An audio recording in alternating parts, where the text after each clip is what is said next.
చిరంజీవి మళ్ళీ రాజకీయాల్లోకి రారు, ఇది నా నిశ్చితాభిప్రాయం.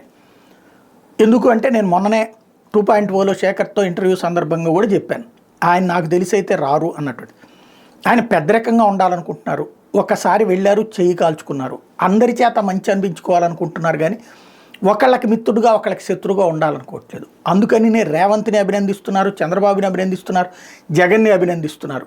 ఎవరు అధికారంలో ఉంటే వాళ్ళని అభినందిస్తున్నారు, వాళ్ళకి అండగా నిలబడుతున్నారు. అదే సందర్భంలో తను ఎవరికి శత్రువుగా ఉండట్లేదు, బాధ్యతాయుతంగా స్పందిస్తున్నారు. ఫిల్మ్ ఇండస్ట్రీకి కష్టం వచ్చినప్పుడు పెద్దరకంగా ఆదుకుంటున్నారు. అట్లాంటి చిరంజీవి మోడీ 2 సార్లు ఆ మధ్యన అల్లూరు సీతారామరాజు విగ్రహావిష్కరణ సందర్భంగా, తాజాగా ఢిల్లీలో జరిగిన సంక్రాంతి సంబరాల సందర్భంగా చిరంజీవిని పిలవటం, చిరంజీవి అక్కడ అతిథిగా పాల్గొనటం, మోడీ అప్రిషియేట్ చేయడం, ఇదంతా జరిగింది. ఈ దశలో ఇంకేముంది, బీజేపీలోకి వెళ్ళిపోతున్నాడు, బీజేపీ ముఖ్యమంత్రి అభ్యర్థి అవుతున్నాడు అన్నప్పుడే నేను చెప్పా, చిరంజీవికి ఇంట్రెస్ట్ లేదు, భారతీయ జనతా పార్టీకి ఇష్టం లేదు, పవన్ కళ్యాణ్ సీఎం చేయడానికి బీజేపీ సిద్ధంగా ఉంది, పవన్ కళ్యాణ్ కూడా తను సీఎం అవడానికి సిద్ధంగా ఉన్నాడు అన్నట్టు.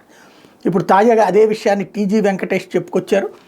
భారతీయ జనతా పార్టీ తరపున క్రిందసారి బీజేపీ తరపున వెళ్ళినటువంటి ఎంపీ, అంటే తెలుగుదేశం పార్టీ తరపున ఎంపీగా రాజ్యసభ సభ్యుడై ఆ తర్వాత భారతీయ జనతా పార్టీలోకి చేరినటువంటి ఆయన తాజాగా చెప్పుకొచ్చినటువంటిది అదే మొక్క.